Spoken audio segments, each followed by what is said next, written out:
বন্ধুরা, আজকে ডিসেম্বর মাসের 20 তারিখ। আজকে আমি আমার বাইকোনোর আঙ্গুর গাছের হার্ড প্রুনিং করব।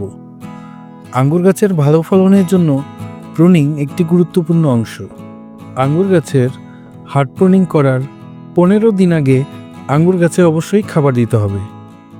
এই সময় আঙ্গুর গাছে ভার্মি কম্পোস্ট, কিছু লাল পটাশ সার এবং জিপসাম সার প্রয়োগ করতে হবে।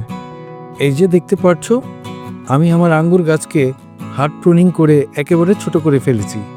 আঙ্গুর গাছের ভালো ফলন পেতে হলে এরকম করেই হার্ড প্রুনিং করতে হয়। কাটা অংশে আমি ছত্রাকনাশক লাগিয়ে দিব।